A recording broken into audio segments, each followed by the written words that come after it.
Hello students, welcome back to Shubham lecturer channel. Student, इस video में मैं आपके लिए लेकर आया हूं 12th हिंदी मॉडल पेपर 2022।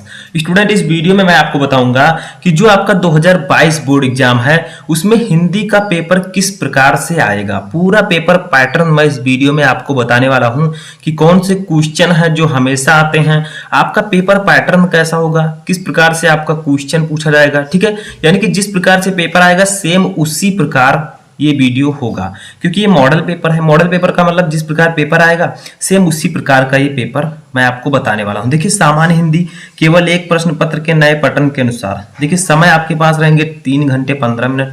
पूर्णांक आपका 100 का रहेगा। ठीक है, देखिए आपका पेपर जो है वो 2 खंड में डिवाइड होगा, एक खंड का, एक खंड खा। ठीक है, तो सबसे पहले हम खंड का की बात करेंगे। इसमें आपका क्या होगा, इसमें आपके हिंदी गद्य, हिंदी पद्य, ये सब आपके होंगे। ठीक है, जीवन परिचय जो उससे रिलेटेड हैं, और जो आपके पंचलाइन कहानी ये सब होंगी। और खंड खा में आपके हिंदी संस्कृत और हिंदी व्याकरण होगा। तो पूरा वीडियो लास्ट तक देखिए, इस वीडियो को लाइक कर दीजिए ताकि मैं आपको सभी मॉडल पेपर प्रोवाइड करा सकूं। ठीक है, एक लाइक जरूर कीजिए। देखिए, चलिए हम वीडियो को स्टार्ट करते हैं। तो देखिए, सबसे पहले बात करते हैं खंड का की। ठीक है, तो देखिए खंड का आपका स्टार्ट होगा। सबसे पहले निर्देश दिया रहेगा कि प्रारंभ के 15 मिनट परीक्षार्थियों को प्रश्न पत्र पढ़ने के लिए निर्धारित है, यानी कि 3 घंटे 15 मिनट में से 15 मिनट आपको प्रश्न पत्र को पढ़ना है। ठीक है, दूसरा देखिए सभी प्रश्नों के उत्तर देना अनिवार्य है। तीसरा, सभी प्रश्न हेतु निर्धारित अंक उनके सम्मुख दिए गए हैं, अंकित हैं। ठीक है, तो 3 निर्देश आपको दिए रहते हैं। जैसे फर्स्ट क्वेश्चन देखिए, फर्स्ट क्वेश्चन आपका यहां से स्टार्ट होगा, जो कि इसमें क्या होगा, 5 बहुविकल्पीय प्रश्न होंगे। पहले क्वेश्चन में हिंदी गद्य साहित्य के 5 बहुविकल्पीय प्रश्न होंगे। जैसे देखिए, स्मृति की रेखाएं कृति है, नंबर आपका आगे दिया गया है कि ये क्वेश्चन इतने नंबर का है। ठीक है, तो फर्स्ट क्वेश्चन है स्मृति की रेखाएं कृति हैं, यानी कि स्मृति की रेखाएं रचना को किसने लिखा है, तो आंसर होगा महादेवी वर्मा ने। ठीक है, 4 ऑप्शन आपके पास रहेंगे, सही आंसर आपको लिखना होगा। ठीक है, यहाँ पर आंसर भी दिया गया है मॉडल पेपर में, आप लोग समझ सकते हैं।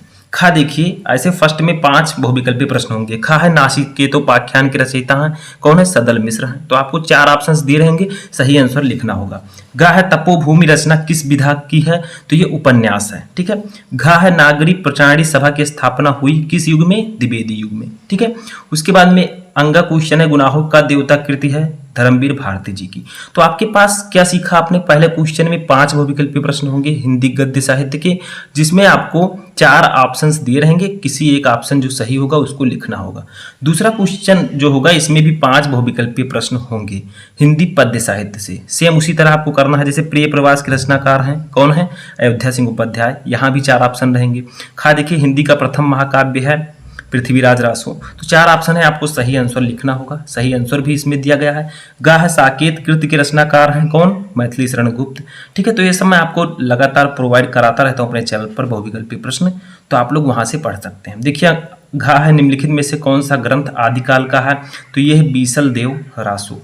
अगला क्वेश्चन हमारा है, तो देखिए दूसरे का अंगा क्वेश्चन है रीतबद्ध काव्यधारा के कवि हैं, कौन है, केशवदास। ठीक है, तो आपने क्या जाना, फर्स्ट क्वेश्चन में 5 बहुविकल्पीय प्रश्न होंगे, दूसरे क्वेश्चन में भी 5 बहुविकल्पीय प्रश्न होंगे। अब तीसरे क्वेश्चन में क्या होगा, आपका हिंदी गद्य से गद्यांश दिया जाएगा। देखिए, निम्नलिखित अवतरणों को पढ़कर उन पर आधारित प्रश्नों के उत्तर दीजिए, 10 नंबर का ये रहेगा। ठीक है, समझ में आया। तो देखिए माता, ये आपका एक गद्यांश है हिंदी गद्य का। ठीक है, और आपको करना क्या है, ये पूरा गद्यांश पढ़ना है। उसके बाद इस गद्यांश के नीचे क्वेश्चन दिए रहेंगे।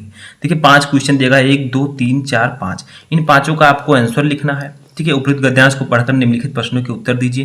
जैसे प्रस्तुत गद्यांश के माध्यम से लेखक ने क्या बताया है, ठीक है, इसका संदर्भ लिखिए। तो ये सब क्वेश्चन रहेंगे। ठीक है, तो गद्यांश में होगा क्या, हिंदी गद्य का गद्यांश दिया जाएगा, उसके नीचे 5 क्वेश्चन रहेंगे, आपको 5 का आंसर लिखना होगा, 10 नंबर आपको दिया जाएगा। ठीक है, या फिर इसमें अथवा भी रहता है, यानी कि मान लीजिए आपको वो गद्यांश नहीं पता है ये वाला, तो एक और गद्यांश दिया रहेगा। देखिए ये, जैसे ये गद्यांश दिया गया है, अब इसके नीचे भी 5 क्वेश्चन रहेंगे।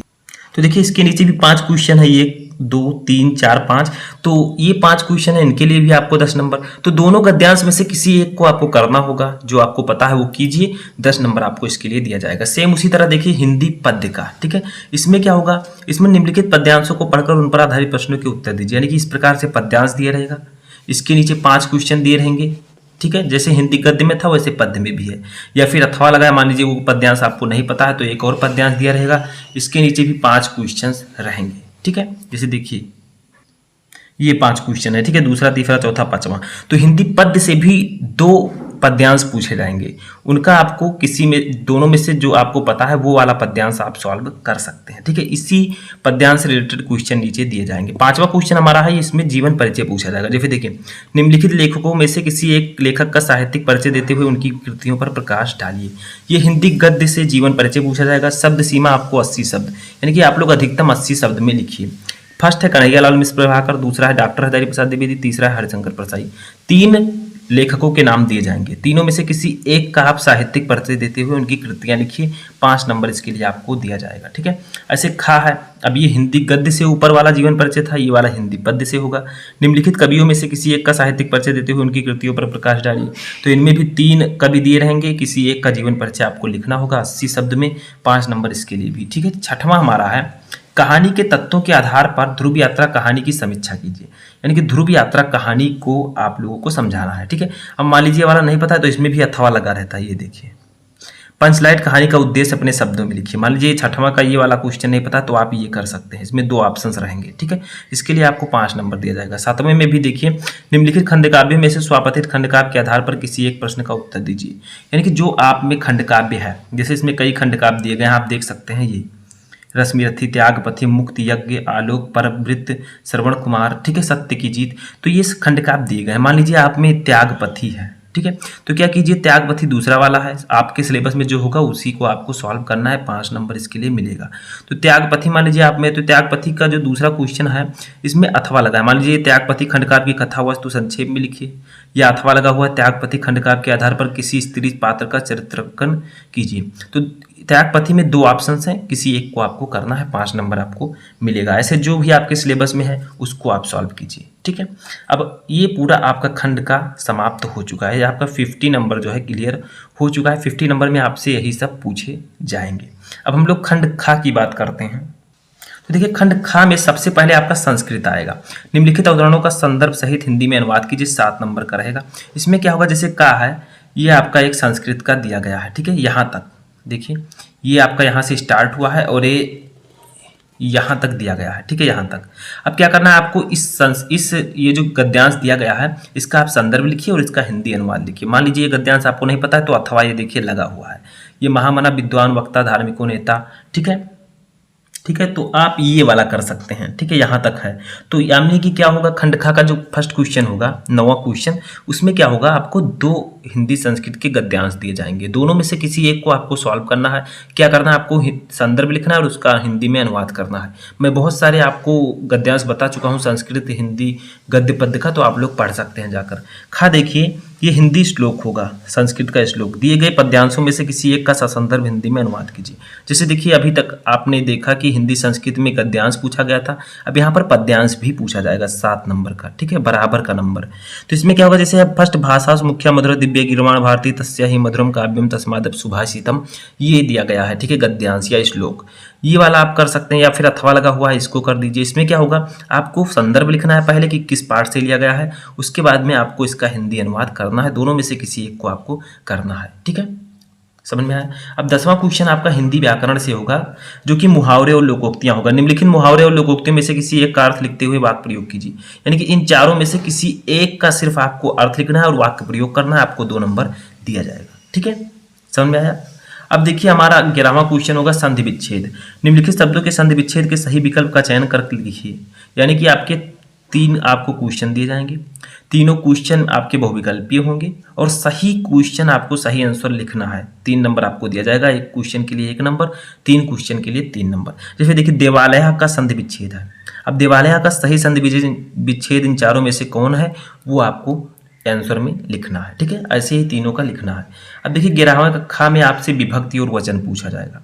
जैसे देखिए, निम्नलिखित शब्दों में विभक्ति व वचन का चयन कीजिए, यानी कि फर्स्ट क्वेश्चन जैसे छात्रे, छात्रे में कौन सी विभक्ति है, कौन सा वचन है, ये आपको बताना है। विभक्ति पहले लिखा रहेगा, वचन बाद में, ठीक है। ऐसे दूसरा है भूमि, तो सही आंसर आपको लिखना है। 2 क्वेश्चन रहेंगे, 2 नंबर। 12 क्वेश्चन हमारा आता है, जो कि है शब्द युग्म। देखिए, जैसे देखिए 12th का है, निम्नलिखित शब्द युग्मों का सही अर्थ चुनकर लिखिए, 2 नंबर का। फर्स्ट है आकार, आकर, तो इसका सही अर्थ क्या होगा। देखिए, आकार जो है इसका अर्थ पहले होगा, आकर का बाद में। तो चारों में से इसका सही अर्थ क्या होगा, ठीक है, समझ में आया। अब अगला है, इसमें दूसरा क्वेश्चन है अग अघ। तो इसमें भी आपको सही आंसर लिखना है। मैं आपको पहले ये सब पढ़ा चुका हूं, तो आप लोग जाकर देख सकते हैं। अब 12वां का खा क्वेश्चन होगा, निम्नलिखित शब्दों में से किसी एक शब्द के दो अर्थ लिखिए। यानी कि इन तीनों में से किसी एक शब्द का आपको दो अर्थ लिखना है। यानी कि समानार्थी शब्द या पर्यायवाची शब्द कहिए, या आप लोग अनेकार्थी शब्द कह सकते हैं, लिखना है। ठीक है, तो इन तीनों में से किसी एक का आप दो पर्यायवाची शब्द लिखिए। ठीक है, 2 नंबर का रहेगा। अगला क्वेश्चन है, देखिए 12 का गा हमारा आता है, निम्नलिखित वाक्यांशों के लिए एक शब्दों का चयन करके लिखिए, 2 नंबर का। यानी कि क्या है, जैसे संयम से और कम खर्च करने वाला, इसमें सही आंसर क्या होगा? एक शब्द, अनेक शब्द के लिए एक शब्द लिखना है। जैसे संयम से और कम खर्च करने वाला, इसको हम बोलते हैं मितव्ययी। तो आप लोग सही आंसर चूज करके आपको लिखना है। जैसे देखिए उपकार को ना मानने वाला, ठीक है, तो ये आपको इसका आंसर ऐसे सही वाला लिखना होगा। मैं बहुत सारे आपको अनेक शब्दों के लिए एक शब्द बता चुका हूं, तो आप लोग जाकर सर्च करके देख सकते हैं। ठीक है, अगला क्वेश्चन है घा, निम्नलिखित में से किन्हीं दो वाक्यों को शुद्ध करके लिखिए। वाक्य संशोधन, जैसे देखिए फर्स्ट है कृष्ण और राधा नृत्य कर रही हैं। ठीक है, तो इसमें गलती क्या है वो आपको लिखना है। जैसे देखिए आपको करना क्या है, कृष्ण और राधा नृत्य कर रही हैं के स्थान पर रहे हैं कर देना है। ठीक है, जैसे तुलसीदास के अनेकों ग्रंथ लिखिए, तुलसीदास ने अनेकों ग्रंथ लिखे, तो आपको इस प्रकार से लिखना है, तुलसीदास ने अनेक ग्रंथ लिखे, क्योंकि अनेक जो है वो खुद में बहुवचन है, अनेकों लिखने की कोई ज़रूरत नहीं है। तो 2 आपको करना है, 2 नंबर दिया जाएगा, 4 में से 2 करना है। जैसे मैं पुस्तक पढ़ा हूँ, ये कैसा शब्द है, आपको इस प्रकार से लिखना है, मैंने पुस्तक पढ़ी है। ठीक है, तो इस प्रकार से आपको लिखना है। तो ये 12 का घा था। अब हमारा अगला क्वेश्चन आता है 13। ठीक है, यहाँ से स्टार्ट होता है। देखिए 13 नंबर क्वेश्चन हमारा होगा, 13 का श्रृंगार रस अथवा हास्य रस की परिभाषा उदाहरण सहित लिखिए। ठीक है, यानी कि श्रृंगार रस या हास्य रस की परिभाषा आपको उदाहरण सहित लिखना है। या तो आप श्रृंगार रस का लिखिए या हास्य रस का, क्योंकि अथवा लगा हुआ है, दोनों में से किसी एक का आपको लिखना है। 2 नंबर खा, देखिए अनुप्रास अथवा रूपक अलंकार की परिभाषा उदाहरण सहित लिखिए। यानी कि अनुप्रास अलंकार की या तो रूपक अलंकार की, दोनों में से किसी एक की परिभाषा आप उदाहरण सहित लिखिए। 2 नंबर गा है, चौपाई अथवा सोरठा छंद का लक्षण उदाहरण सहित लिखिए। चौपाई या सोरठा किन्हीं एक का आपको छंद का लक्षण उदाहरण सहित लिखना है। 2 नंबर। ठीक है, इस प्रकार से। देखिए 14 नंबर हमारा आता है, स्थानीय उच्चतर माध्यमिक विद्यालय में सहायक अध्यापक के रिक्त पद हेतु विद्यालय के प्रबंधक महोदय को पत्र लिखें। यानी कि आपको पत्र लिखना है। मान लीजिए ऊपर वाला नहीं पता है तो आप नीचे वाले पर पत्र लिख सकते हैं। 2 ऑप्शन रहेंगे, या तो इस पत्र को लिखिए या तो इस पत्र को। ठीक है, लास्ट और 15 नंबर हमारा आता है, निम्नलिखित में से किसी एक विषय पर अपनी भाषा शैली में निबंध लिखिए। यानी कि निबंध लेखन 9 नंबर का आएगा। तो आपको करना क्या होगा, ऐसे ऑप्शंस दे रहेंगे 4-5, आपको उसमें से सिर्फ किसी एक पर जो आपको पता है उस पर आप निबंध लिखिए। 9 नंबर।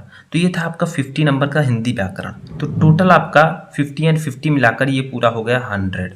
ठीक है, तो 100 नंबर का पेपर इस प्रकार से आपका पूछा जाएगा। जैसे ही मॉडल पेपर नया वाला जारी होगा, मैं आपको तुरंत वीडियो अपलोड कर दूंगा, आप देख लीजिएगा। तो कैसा लगा आपको ये मॉडल पेपर, कमेंट बॉक्स में बताएं।